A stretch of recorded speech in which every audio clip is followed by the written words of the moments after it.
Welcome to Leadership Lessons, learning from leaders who are making a difference. My name's Todd Gray with Kentucky Baptist Convention. One of those leaders who's making a difference is on the video meeting with me today. His name is Jeff Crabtree. Jeff is pastor of faith development at Hillview Heights in Bowling Green, and he's done lots of other jobs as well. Jeff, good to see you. How are you doing? Doing well, Dr. Gray. How are you today? Man, I'm doing great. I don't have any complaints. There are things going on all over the world, and plenty of things to deal with, but Kentucky Baptists are trying to focus on getting the gospel to every home, and you've led out in that, and I want to tell you thank you for your good work. I'm excited about what's coming up. I was at the trainer event in Bowling Green yesterday. We had great enthusiasm about that. Appreciate Rob's leadership in that, and the evangelism team, and your vision for that. I appreciate that. Really good. Well, thank you. So let's tell folks who you are. Where are you from? Where did you grow up? Where am I from? I was, you want the funny story or you? Yeah, I want the funny one, please. I wish my mom was on here, and she's probably not, so she's going to be mad when I say this. I was born in the Robertson County, Tennessee jail. How about that? That's a good start. Explain yourself. It was Jesse Holman Jones Hospital at the time, but now today it's the Robertson County jail. Oh, that's hilarious. So I tell that my mom, she just kind of gets a little uneasy about that. So I was a Tennessee boy, and Dad moved with family business to Simpson County, Franklin, years ago. Opened a family business, and so that's where I was. How did you become a Christian, Jeff? I remember being part of a church. I don't ever remember not being in a church. Vacation Bible School, Sunday school. I mean, the whole bit. So, I really think at that point we grew up Cumberland Presbyterian and people, and we grew up in that mode and baptized in a church, and got to my teenage years and did what I did and looked across the fence. I think you and I could both verify to that, and really nailed it down. We were expecting Andrea, our daughter, our one daughter, and just nailed down my faith at that point as a member of First Baptist Church, Franklin, Kentucky. Really? Yep. So I was baptized there. Pam was pregnant with Andrea at the time, and so I was immersed there because I was sprinkled as Presbyterian, of course. So I was immersed, and then at that church I grew, became an RA leader. I did RAs for a while, became a fifth grade Sunday school teacher. Toughest job in the church is boys' fifth grade Sunday school teaching. Almost, until they become seventh graders, and I followed that up to seventh and eighth grade, and I still was teaching those guys. The youth minister leaves, and they asked me to serve as the youth director for First Baptist Franklin, and I did, which meant I was just organizing things. I was a lay guy organizing things, and God called me in ministry through that process. I was ordained as a deacon there, and they also ordained me in ministry. So they're crazy enough to have ordained me twice and accepted me to do a lot of things. So Jeff, I love these stories. As you know, we're working toward an initiative that will be launched in the end of 2021, Lord willing, referred to, for lack of better terms, Calling Out the Called. And it's an effort to try and help Kentucky Baptist churches recognize those guys just like yourself who the Lord is calling. Your story is just like every single story that I've heard. A guy gets saved, he's growing in the Lord, and he gets involved in ministry in the church, and then the church just sees that calling. So how did it happen that from teaching fifth graders, the seventh graders, RAs, youth director, that you heard that this is God's will for your life? I always tell guys, and especially young guys, even today, that I feel like I was in a progressive call, that God opened up one area to allow me to grow in that area, to be useful in the next area, to the next area. And so I see that, and as I look back over my life, and, I think that's some of the Swiss Army knife toolbox that God's given me, is because he's allowed me to do that. So, yeah. So you understand convention work, and that we're going to be, if we're dealing with this notion of trying to help folks recognize their calling and partnering with churches to call out the called, what's the best thing? How can KBC best serve churches? Because that's where the calling is happening. It's not happening through Convention Mission Board staff. It's happening at Hillview Heights and 2,300 churches across the state. How can KBC best help churches in trying to emphasize this notion of calling out the called, do you think? Well, I think one thing is I think KBC could only be could be just a resource. I think the local church has to really. I think pastors have to recognize that. I think lay people, good, solid, spiritual leaders in the church have to recognize that. I don't know that we need another conference. I don't know that we don't, but I don't think we do. But we need that place. I was talking to an association, I'm still doing some of that stuff. So I was talking to DOM the other day. He's got 3 churches that are using pulpit supply that they've not had a called pastor in 2.5 years in one of those churches. Yeah. Well, it's just a small church. No one wants to do it. And so, that got me to thinking, and that's bad. But I think we've got to be able to identify those churches. That's one way ABC could do it. Identify a church that doesn't have a pastor and then connect another ministry that's willing to do that. That's what I'm looking for. That's excellent. I've got some guys here in Warren County that I was meeting with Lance Parrott, Lance at Christ Fellowship. Sure. Lance and I were talking about some of his guys, some lay guys that really feel called in the ministry. And I said, let's all hook up and find us these churches and let these guys preach. Exactly. You got to get your feet. The only way you're going to learn to preach is to preach. Jeff, I'm calling churches this week, specific kind of category of churches. Talked to one congregation, a lady who's church clerk there. They are down to 3 people in attendance. They haven't had a pastor for years. They're showing up on Sunday morning, reading scripture and praying and going home. I have 2 Sundays open in February. I'm gonna go over and preach for them and talk to them about how we can partner with them and exactly what you're describing. Help them find some people who can come in there and preach and maybe receive a pastor. I think there's one other step we could do though. I've got a gentleman in our church. He's in his 70s. He's got the ability to teach a Sunday school class. Just a solid guy. I love this guy. And I see guys like Freddie stepping in those pulpits and preaching. Because you know what? It's not about the money for him. That's right. His bones. I mean, I go listen to his Sunday school teaching, and he's preaching, So my Sunday school teacher is an outstanding teacher and could easily step into that role that you're describing. Well, let's talk about your leadership role. So this is Leadership Lessons. Your title is Pastor of Faith Development at Hillview Heights. Hillview Heights is in a category of a mega church. It's a large congregation. So what's your job? What do you do? Wow. I could be real funny. I get the opportunity, and let me say this, and we laugh and cut up at Steve a lot at his expense most of the time. But Steve has brought people around him that do their job, and he invests trust in them, loyalty. So with that, I oversee specifically age group areas. I have an influence in the way the building's used and things like that. Our student ministry and our collegiate ministry is really under some good leadership right now, so they are. But I oversee these areas in the church, and we're working on the handoff thing. How do you hand off preschooler to children to youth, and those kind of things. So I oversee that. I love that small group mentality. We built a disciple making process. Oversee the disciple making process. I got there, and it's not. You'd have to be under a rock to know that we're a baptism church, and so when I came in, we put together we refined baptism class for pre and the next steps piece for the post baptism folks. So I oversee a lot of that. Invest in younger pastors. Steve, and the accident after Steve's accident, Steve kind of took a step back and looked at the way we were doing church.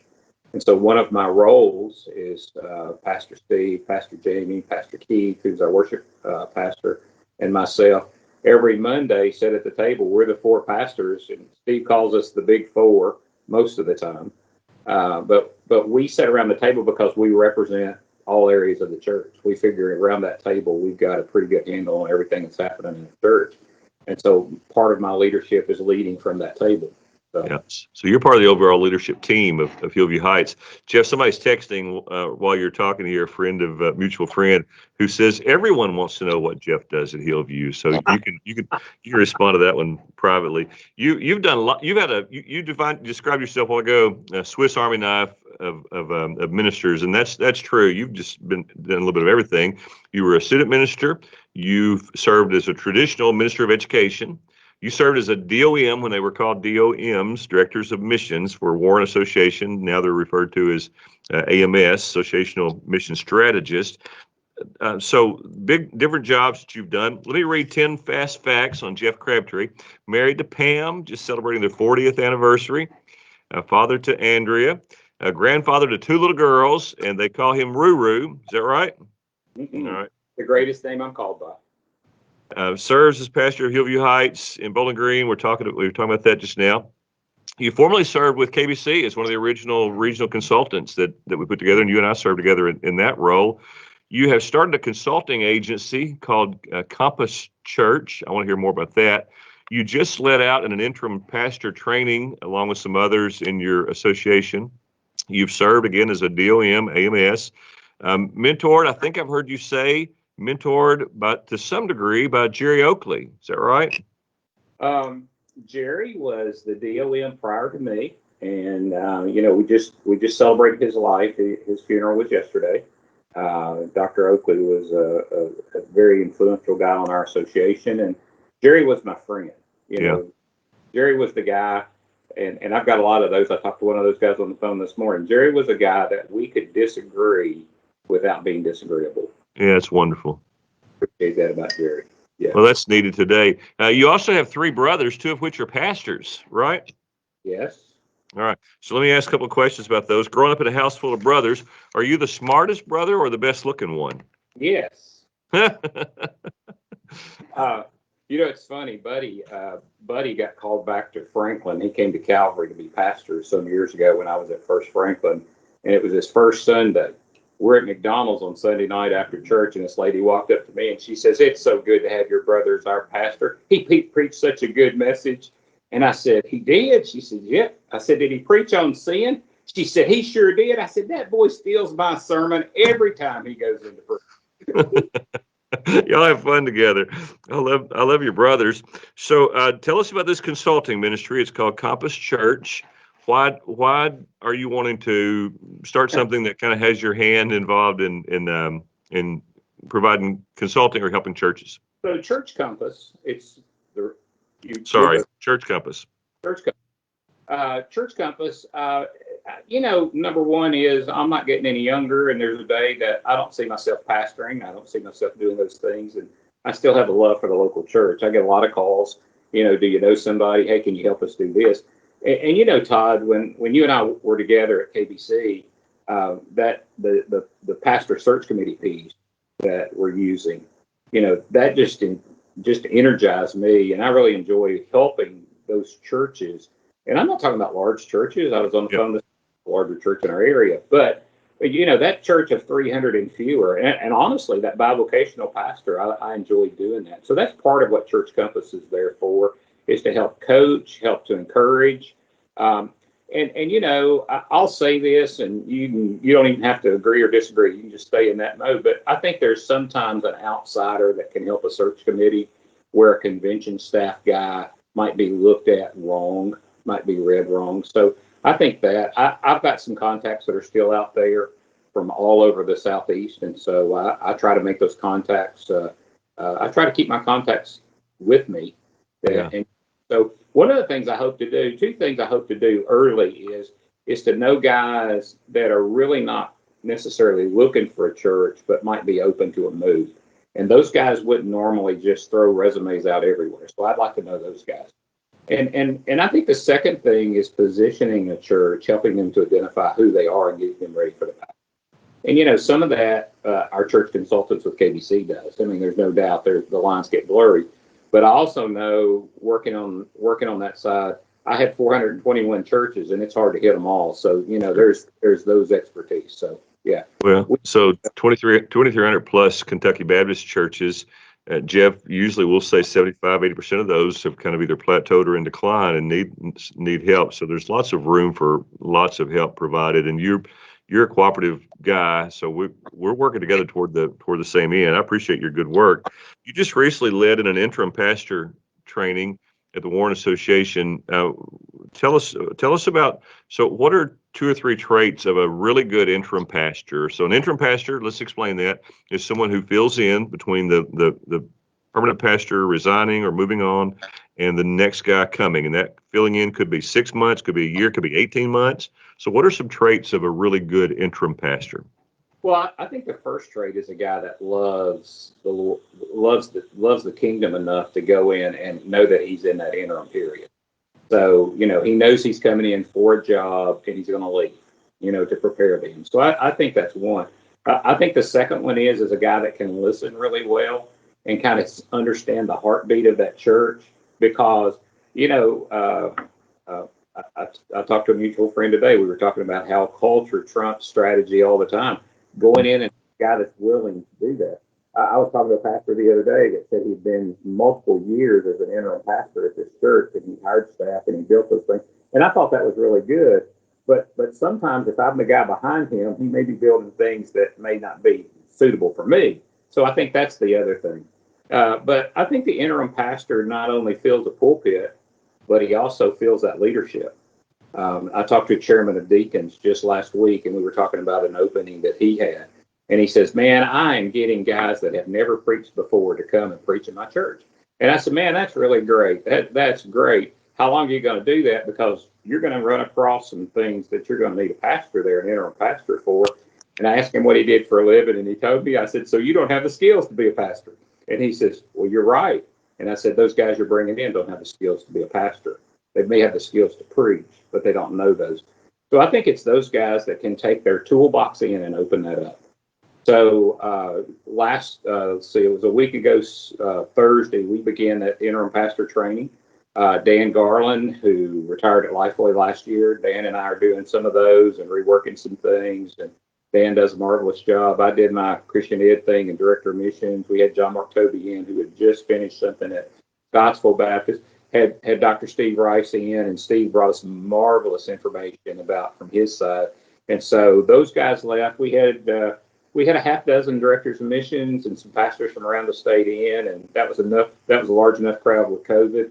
And, I've talked to most of those since then, and they were excited to leave with some tools that they could use not only in the interim time, but some of those DOMs now have some tools they could go back and use as a director of missions. That's really good. Leaders now, because, and I know you know this, but you got guys that work out of associations that want to be called DOMs, and the others, the association mission strategists. So I just call them associational leaders. I'm trying to be political there, but yeah, you're good that way. So have you seen a case where an interim really made a big difference in a church, where a guy came in? Can you think of an example where a guy came in and by the time he left, the church was in a much better position for their senior pastor coming in? Can I name? Yeah. Okay. So Tom Stokes, Tom was one of my pastors when I was as a consultant, and he was at Tompkinsville. And Tom felt like it was time for him to retire at Tompkinsville, moved back to Bowling Green. Tom and I kept our friendship. And Tom has gone out and done he's done 2 amazing places as an interim pastor. One was at Calvary down in Franklin. Mm-hmm. And Tom was there and helped them transition. And both these churches brought on guys that had never been a senior pastor before. And Tom stayed there with them and encouraged them for several months as part of the transition. And he put a group of us together as a team for these new pastors. Wow. And we would meet on Saturday. Tom took that upon himself to do. And Tom is a blessing to me. He's tomorrow at noon, he teaches a Bible study for us at Hillview Heights. He's part of our church here in Virginia. There's blessed people. But Tom's made a difference in that church. Calvary at that time was around 200, and they built a building and done well. The other church was here in town. Probably one of the older Warren County churches is Providence Knob, and he's just done that there. So, yeah, those guys make a huge difference. Sometimes an interim can address things that would be really difficult for a new pastor. Like, for instance, there could be there could be just a way the church does something or a change that needs to be made, or sometimes a personality issue that an interim can address because he's not going to be there long term. Whereas if a new pastor came in and tackled that issue first, it could really damage his ministry. Yeah. So guys like that have the skill set to be faithful and to be to look at the culture and to be able to be led by the Lord and what needs to happen in that. We were talking about changing the big sprocket, the big gear, but not the little sprocket, because that little sprocket, that new pastor comes in, needs to change that. But that big gear sometimes may be writing a constitution and bylaws. Mm-hmm. It could be addressing a staff issue that's inside the church, or a poor planning situation. You and I said this all the time when we were on the road. Churches are notorious about making a decision, and it was not a good decision, but then they make multiple bad decisions to stay in that lane of that decision that they made, to the point where that one decision got them way off path, and somebody has to come in and say, why are we doing that? Let's go back up here. So, I think it's easy to get off track, and it's good to have folks trying to help. So you've served with lots of different leaders, and you've worked with some really great people that God has used. Let me mention the names of some folks that you have worked with, and tell us something that you've learned, just one sentence or two that you've learned from this leader. So you served with Darren Gaddis at Central Corbin. What'd you learn from Darren? Darren was a guy that was always striving to do the best. Okay. Do his best. You served with Paul Chitwood at KBC when you and I were serving together. What'd you learn from Dr. Chitwood? He didn't mind being a change agent. Okay. Yeah, that's important. So now you're with Steve Ayers at Hillview Heights. What have you learned from Steve? People here. Let me answer it this way. Steve is focused. Whatever his main thing is seeing people get saved, and that's what you're going to hear us do. Yeah. And so Steve's got. I'll tell you something. Steve, and this is the yin and yang for he and I. Is Steve's the spirit-led guy, and I'm the process guy. And you know how sometimes those kind of go together, and sometimes they against each other. And so, he pulls me a lot along the way in being more spirit-led. So, yeah. Well, and you're helping him with process. That's the way it works when folks are complimenting each other. I think I would have said focused about Steve, not even having worked with him, because he's clearly focused, and he's going to try to help you get focused on reaching lost people as well, by you meeting whoever he's talking to at that moment. I'm grateful for that. And so you mentioned, and the thing about Steve is Steve's not like some leaders. He's encouraged by a guy that's doing well. That's right.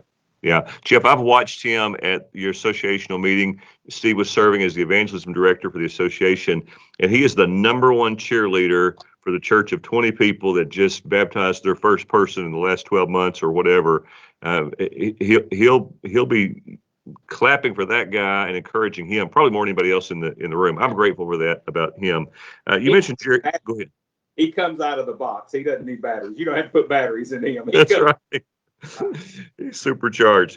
You mentioned Jerry Oakley, and Brother Jerry passed, and his funeral was yesterday. What's something that you appreciated most about Jerry? Jerry was a builder, and Jerry left a building and a vision at Warren Association that Warren was meeting in a house downtown next to First Baptist, and went out and saw the vision. He and a group of people saw the vision to build that building, that facility that John Mark gets to use today.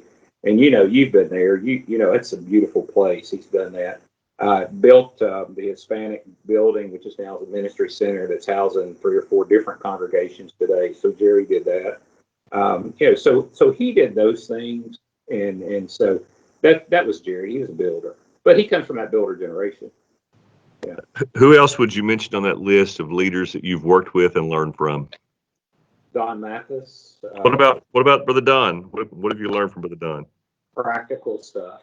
Just really, Don Mathis is a lot of things. He's a very practical guy, and he wants to put what I call handles on things. I was at First Baptist Portland, Tennessee, and I was serving the pastor. I get there in August. The pastor leaves the week before Vacation Bible School in June. And so I was trying to hold it together. I was the only full-time guy. We had a Bible music guy. And they said, we're talking to this guy to bring him in. He works at Lifeway to be our interim pastor. And they said, here's who he is. Got some concerns. What are your concerns? I said, I really don't know. And Brother Don is a blessing to me, and a blessing to Kentucky Baptist. A friend of mine who is now the president of Tennessee Baptist Children's Home, Greg McCoy. Mm-hmm. Greg was a pastor that came in after him. Greg taught me more about kingdom stuff than probably any pastor I served with. Just a great guy. What do you mean by kingdom stuff? I said this yesterday, and I kind of think of Greg every time I make this statement. I was talking about gospel to every home, and I said, you got to decide, folks, whether you're going to go out for your church or you're going to go out for the kingdom. Mm-hmm. And Greg was the guy that, man, let's make sure Christ is elevated in everything we do. And if the church across town gets the benefit of it, that's great, because we're out there for the kingdom. We don't have competition. So Greg was that guy. That guy changes the atmosphere in a room, doesn't he? Yeah. The guy I called my grandfather in the ministry died a few years ago. Great Kentucky Baptist was J.V. Case. And J.V. was interim pastor at First Franklin when I was called in the ministry, and he invested in me early. He'd been the director of missions at Davis McLean years ago. Jerry Tooley and I share a lot of great stories. Brother Case is a great man. He's invested in me. In fact, that pastor search committee piece we were talking about a minute ago, the last page in there, how to be good to your pastor, is a piece that he wrote that I left in that book. Richard Odom. Yeah. Man, just great guys that are now in heaven, cheering us on today. Those guys have taught me a whole lot of stuff. We're all standing on the shoulders of others, and Lord willing, maybe we can be that encouragement for someone else. Hey, Jeff, let's talk about evangelism. So you are at Hillview Heights, the top baptizing church in Kentucky Baptist life for years and years and years. More than 500 people baptized every year. You all, refresh my memory, did you all get up to 700 2 years ago, or high six? 641. 641. So you're moving towards 7. COVID hit this year. Even in a COVID year, you baptized more than 500, right? Yeah. We broke 500 this past year at 503. That's bad. I can't tell you for sure. Steve would be mad. But yeah, we broke 500 this year as well. So what you just said right there is everything. You said, I can't tell you right now, Steve will be mad. Meaning that you haven't remembered exactly what the number is. You don't mean that Steve's going to be mad. He's not going to be mad. But the reason you say that is because that's emphasized at Hillview Heights. Let me tell you the story. I come as the director of missions my first year as DOM at Warren Association. They had broke 500 the 2 years prior to me coming. My first year, they're building that new children's and youth building. And so HCPs came in. I go out there, and here I've got this lighthearted conversation with Steve, and Jamie's standing at the door. And I said, oh, yeah, by the way, you build this building, you turned internal, you didn't have but 461 baptisms. And you could just feel the spirit. And I mean, honestly, it was a hard, I mean, it laid heavy on, I mean, he didn't lash out. Jamie started out the door because he knew that I'd crossed the line. Yeah. And we jokingly laugh, but he'll tell you, he'd have rather had the 500 plus. Yeah. So that's his focus. Yeah. So what have you noticed now, being on the inside and serving there as a director of missions when you were in that role?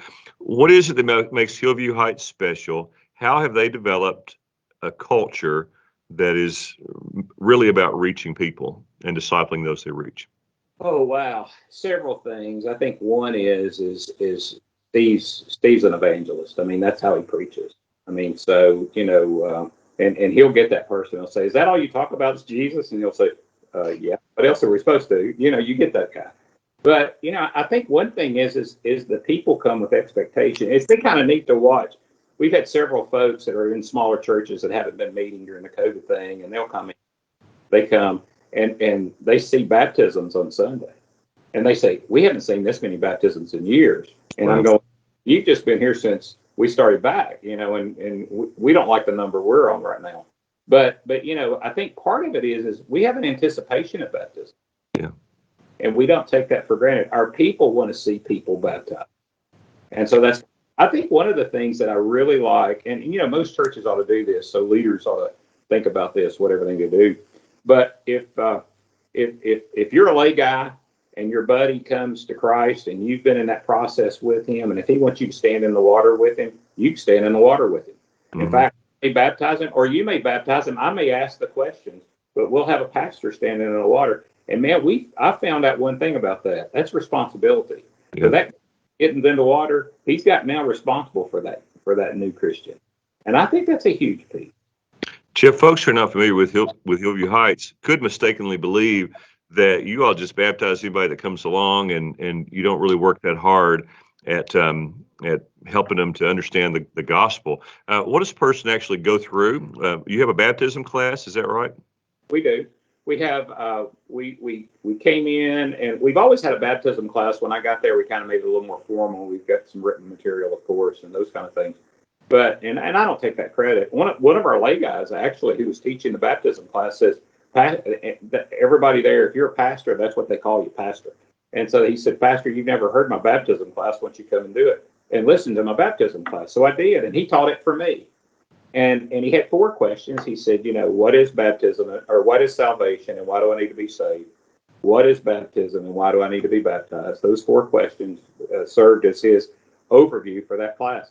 And we took that and made that into a class. And so we offer that for everyone. We don't make it mandatory. I mean, some churches do, and we're not going to be a legalist. But we offer that for them. And now we've put that on a video, and you can now get it off of our Hillview Heights site. And that's what we're trying to get. You can get a person, or, because COVID's come in, we've got to do that. So someone gets wet and they come back out. We call every adult who has come through the waters and give them an opportunity to get into what we call our next steps. Next steps is a 6-week process. First week is just an introductory. It's no larger than 5. We're going to keep it to about 3 right now. But it goes through 5 sessions that helps that new believer to get going. So we're talking about what happened to me at salvation, why is Christ central, what's the purpose of the church, how do I pray, and then what is my mission after that? Where's my mission field? During that process, our next step, those are some good things. Our next steps to get them involved in a small group. So that's what we want to do, is hand them off to a small group. So you get to baptize the folks yourself, is that right? Me? Yeah. Yeah, we are all in the baptistry. We really are. Yeah. I've got some younger guys. I really like to see our student pastors up there and things, for this simple fact. Many times they're not in front of our people. Mm-hmm. I feel like I'm the old guy now. So, I walk around, and a lot of folks know me because Steve's always talking bad about Crabtree. Crabtree says I'm running out of time, or, but that's just a relationship. But we see a lot of people, each one of us are involved in that. Jeff, lots of younger pastors, and even some younger pastors in Kentucky, they've never really been around an evangelistic church. They really don't have role models who are really evangelistic people. What's your advice to a young pastor just kind of getting started in pastoring to help him become more intentionally evangelistic? What can he do?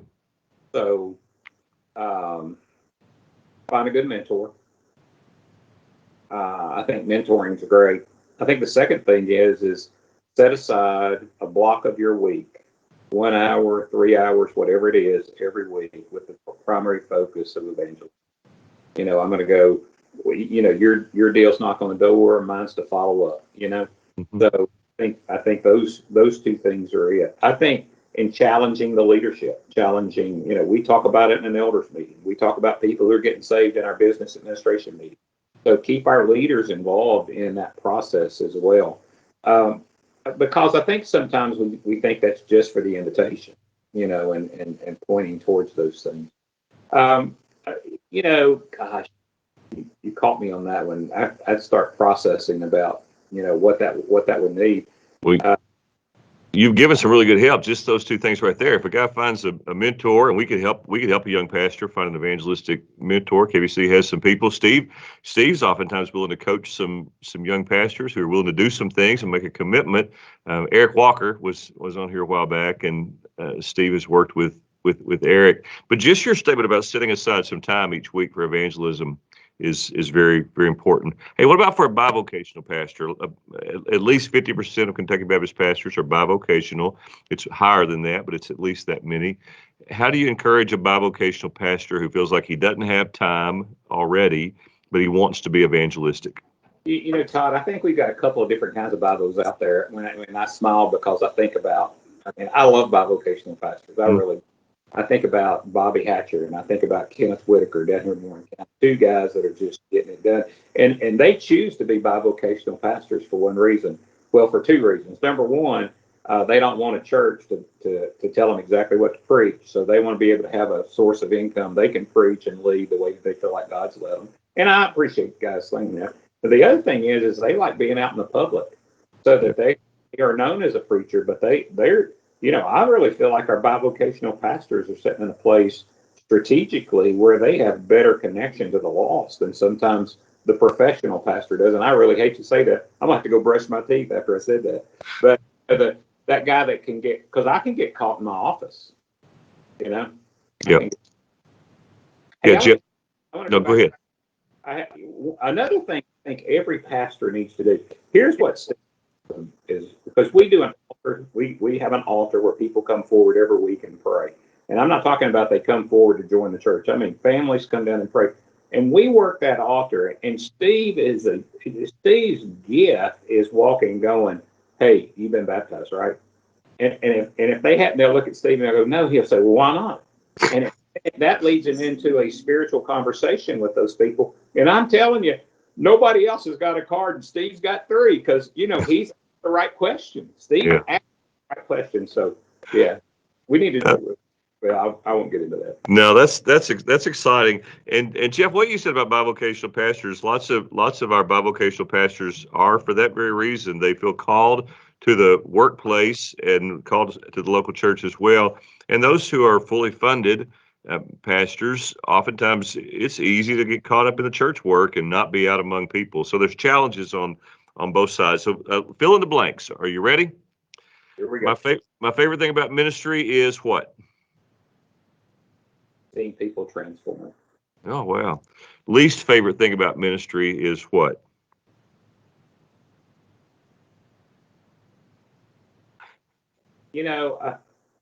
I would say for me overall is seeing people that could do better and won't.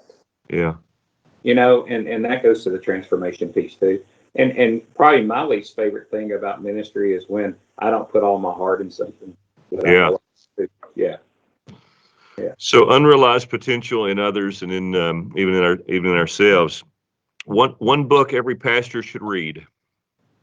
Well, the Dan Summerlin, when you did Dan, he encouraged people to read Necessary Ending. Yeah. And that's a great book. We gave a new book out for the interim pastor training called Canoeing the Mountains. Yeah. Christian leadership book. I've not read it, but I bought those for all those guys that came, and that's my reading this week. But folks really love it. And so somebody's asking right here a question: your favorite book on preaching and favorite book on leadership. And you mentioned canoeing the mountain. Man, I just read John Maxwell's. John Maxwell's written everything in the world on leadership, and he's written about 70 books. But I just read, and I'll look it up real quick while we're talking here. Just finished. We're almost there. It is Intentional Living, Choosing a Life That Matters. And what he does different in that book is he just kind of tells his own personal story and a lot of missteps that he made. So he's very candid in things that he wishes he would have done differently. But that's a helpful book as well. Anything on preaching that you've read that you'd recommend to others? Well, there's one other book that I think it was out of print and it's now put back into print, and it's by Robert Dale, and the book is To Dream Again. Yeah, I remember you liked that book. And that's a good book because there's a couple of good pieces in it in revitalization. Now, when you ask me about preaching, I have to call the Brian Chappell book, of course, because my background's I'm the Christian education guy. Like Gaddis used to say, I'm the guy that got taught how to use flannel boards at seminary. He would laugh just like you did. And I would look at yes, and I'd say, that's right, big boy. You just remember one thing. Guys like you always need guys like me. So Brian Chappell, Christ-centered preaching. So coming from a ministry of education background, preaching was not your primary ministry, but you do some preaching. What did you like about that book on preaching? I think the structures that he puts together. Jim Gifford, pastor of Whitestone Quarry, is a dear friend of mine. Jim and I worked through that book probably 2 years ago. Yep. We read that book together and challenged each other on it.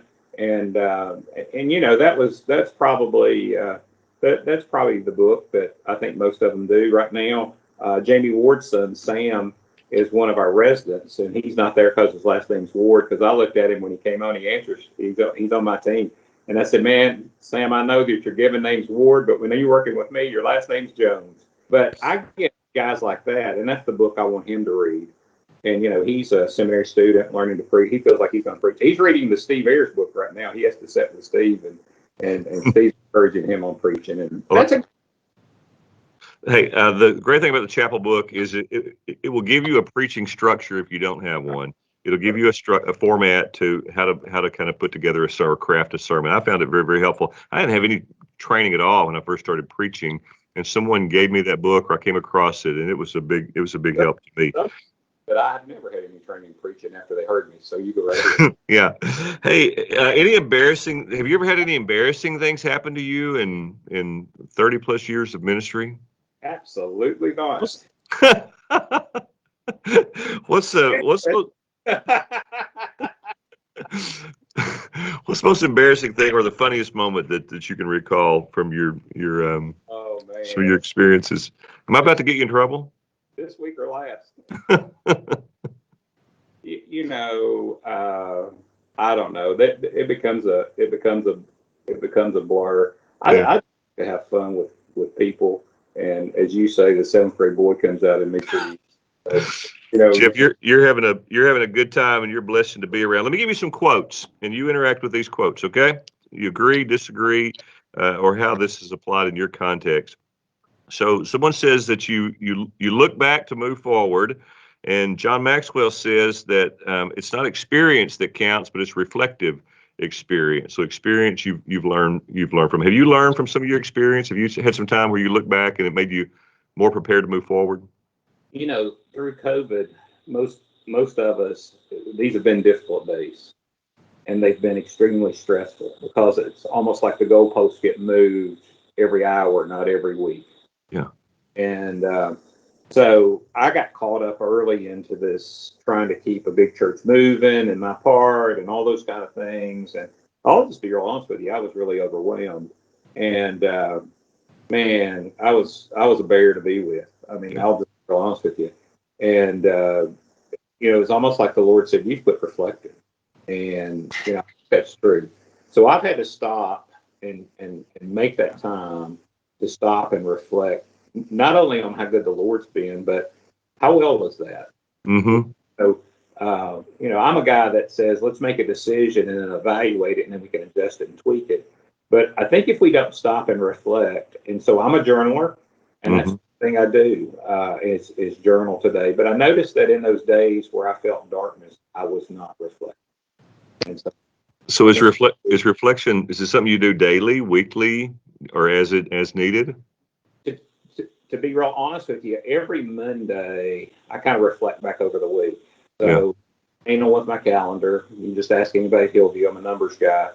So, what I would do is everything goes in my electronic calendar, but I also have a paper calendar. Then I reflect back over that. So I use that and then reflect that back over with the team I lead. Here's where we are. What are we doing? And fact of the matter, we're kind of reflecting every Tuesday in a staff meeting. We've just started putting a scoreboard up, and some people are going to go crazy when I say this, but we want our people to know what the weekly numbers are. What the offering was, what our attendance looked like, how many decision cards we've got, what number are we at on baptisms, those kind of things, because we want our staff not to go out and brag, but to know where we are. And I think there's a lot of times in a large church, sometimes we don't communicate that down quick enough to our staff. So I think that's a reflection part. John Stott, I think you'll like this quote on evangelism. John Stott said, "Evangelism through the local church is the most normal, natural, productive way of sharing the gospel. evangelism through the local church.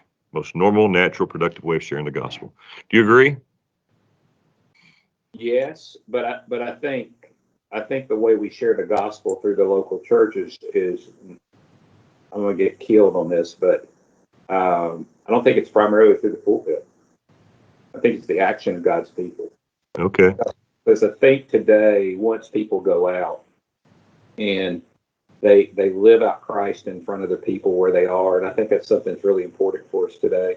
I think that's the evangelism. That's the key to Hillview, by the way, is people bring the people they work with or their neighbors and those kind of things. You know? And that's what Stott's saying. He's not only talking about the Sunday morning experience where the gospel clearly is proclaimed, but he's talking about evangelism as a team sport, that we're working together to reach people. And I think I've heard you all describe Hillview as what you just said. The members are out each week trying to reach people. The greatest thing about Hillview is not its pastors, it's its people. Yeah.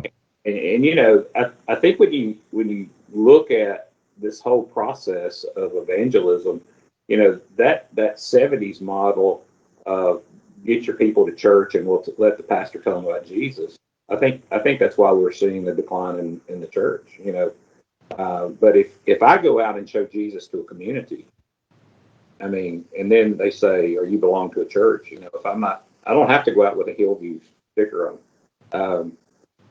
He gets kind of some ridicule, and it took me a while to get my mind around it because I feel like sometimes I'm the Southern Baptist guy. You know, I come in as a Southern Baptist guy, but you know, there's things we do that we're not going to call the television station here that they would love to know we're doing because we want to do it to serve Christ.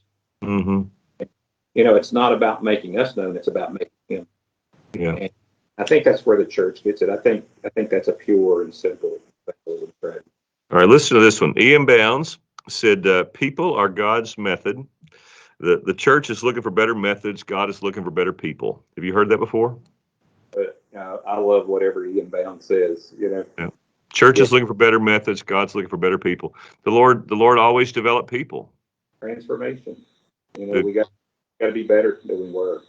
The quickest way to change an organization is to invest in its leaders. So what are you all doing at Hillview Heights to try and develop your staff, to raise up leaders, to help folks really grow and really make a difference for Christ? So currently right now, I've got 3 younger pastors on our staff that I meet with on a regular basis. One's weekly. One is basically weekly.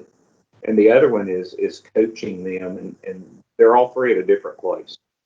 And so I think we have to be intentional in that and speak into that process. You know, I've got a meeting at 3:00 this afternoon with one of our pastors, and that is he sets some goals and I hold him accountable.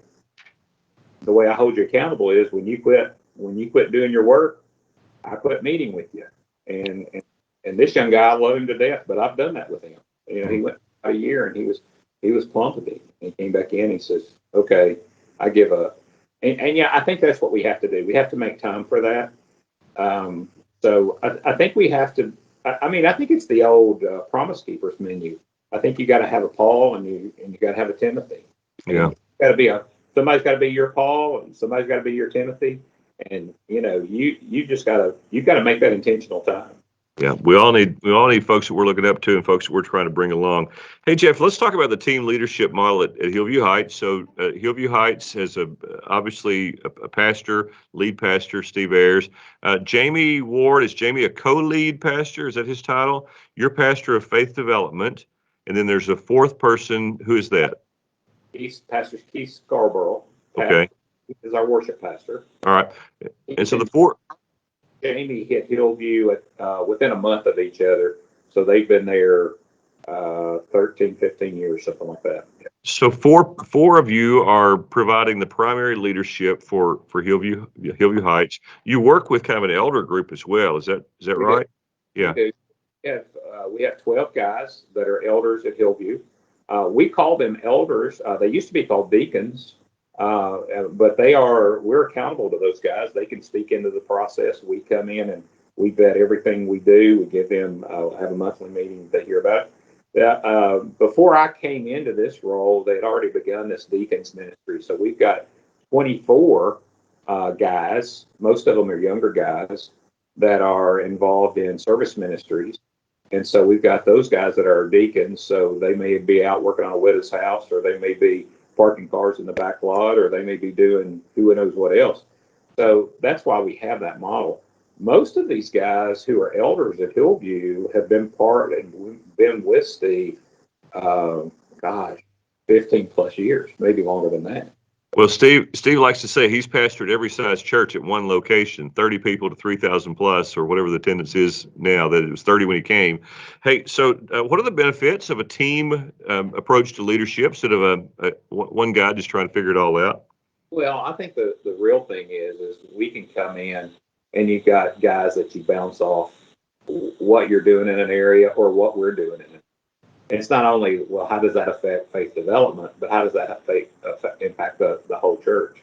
And the four of us have such an investment, a huge investment of time and effort that, it's not like we're looking to put in our 40 hours and go home. It's a call at 9 o'clock at night between us, or, early in the morning, or whatever that is. But that thing for Steve, I mean, you gotta step back and look at this model of Hillview. So there's 4 preaching opportunities at Hillview, 3 on Sunday morning and 1 on Wednesday night. And I would say there's probably not a lead pastor in the country that lets a second pastor preach to and him preach to. So, even as big as that personality is for Steve, and this is not a Steve show, I'll be real honest with you, but I love it that he gives the opportunity for Jamie to have equal time to preach. Yep, shared leadership. Oh, yeah. And so, they're preaching the same text, and they may go at it in the same direction, but they get there. Steve's going to take more of a direct route, and Jamie may go the other. It's kind of cool. I'll listen to Jamie preach 8 o'clock on Sunday morning, and Steve's got 9:30 and 11.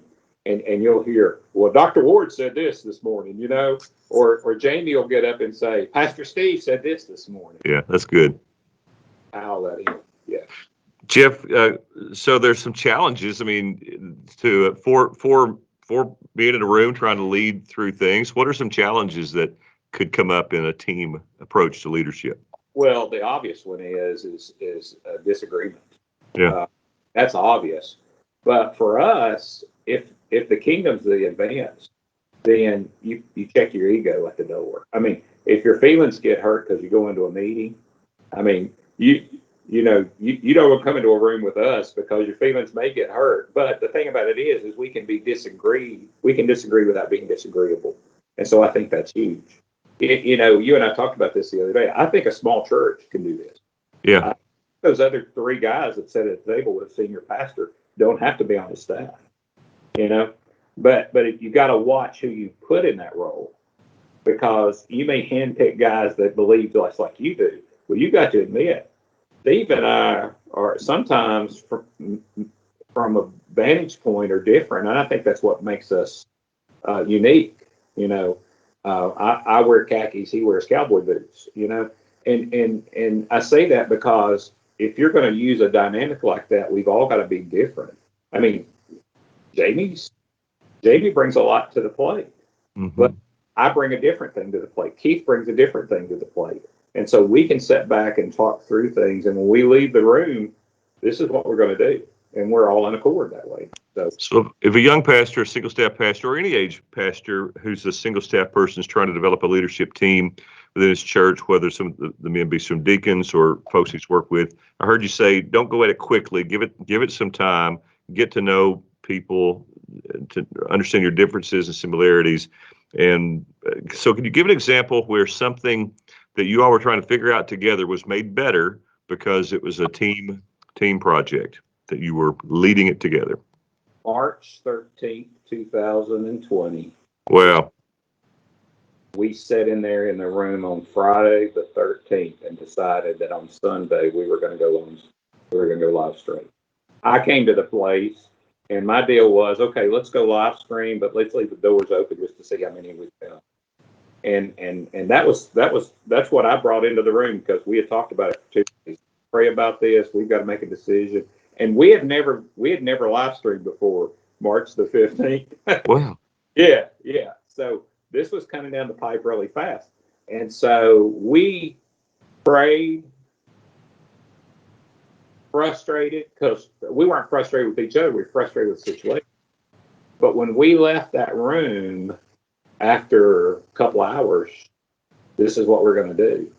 And I think if one or the other would have come in there with we would have looked a little differently, you know. So I think I think the thing is the trust, knowing that when we walk out that door, we're all on the same page. And I'll be honest with you, what I'm hearing from our leadership is they'll say, well, I heard this from an elder, you know, Pastor Steve, the best thing you did is put the big four together. Yeah. And you know, there's a shared responsibility with that. You know? Well, it takes some of the stress off him as well, that he's sharing leadership, sharing decision making. If a decision has to be made, I'm sure Steve's more than willing to make a decision, but he's gaining good input from the four of you. Hey, Jeff, you were worked with KBC for a good while. Hillview Heights is a cooperative program funding church. Why should a church care about the cooperative program? Why should we keep trying to fund ministry and missions together?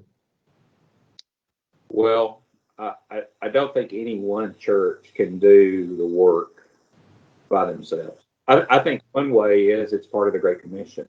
Mm-hmm. And, you know, I think we've got a responsibility as a large church to be involved with our association, our local association, our state convention, because we can help a church that way that we wouldn't necessarily know.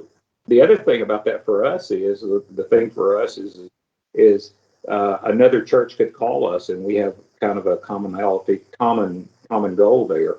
So we need to be part of that. I think the bigger picture is where we're going.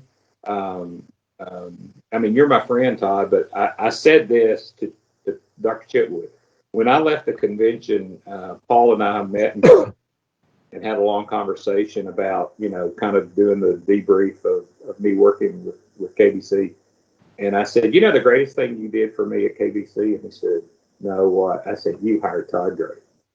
And I think for Todd, because you're in your role, and I can say this to you because I know that this doesn't inflate your ego, but God's using you to be a great impact. And so we want to be part of what's happening because there's a lot of trust there. I would dare say on the globe, you're the only executive director treasurer that goes out and knocks on a door and shares the gospel. And I appreciate that about you. Well, I do it because I'm such an inadequate human being that I have to discipline myself to share the gospel. But Jeff, I get more out of that probably than the folks I'm talking to, unless they end up hearing the good news and getting saved. Hey, man, I appreciate you. Appreciate your friendship. Appreciate Hillview Heights, and value the good work that you're doing there. Hey, man, I appreciate you, and thanks for what you're doing. Let's pray that Gospel to Every Home is a huge impact this year. And so if a leader's listening to us today and you're on board with Gospel to Every Home, let me ask you to do us a favor. You call 3 or 4 pastors in your local association, you encourage them to be part of Gospel to Every Home. Jeff, that's so good. Man, I can't thank you enough for saying that, because in Southern Baptist life, it is so easy to be disagreeable and disagreeing about various matters. I think of Psalm 120, verse 7 all the time, where the psalmist says, I am for peace, but when I speak, they are for war. And it looks like we're for war with each other sometimes, but the Gospel to Every Home in Kentucky is an effort where, as you just said, Kentucky Baptists are trying to partner together to get the good news of Jesus to 1,728,681 homes in the Commonwealth. Thank you for leading in Warren Association and helping your association and churches that way. Yeah. So no, we look forward to see what God's going to do. And bottom line for us is we're praying God will give us 700 baptisms this year, even. Amen.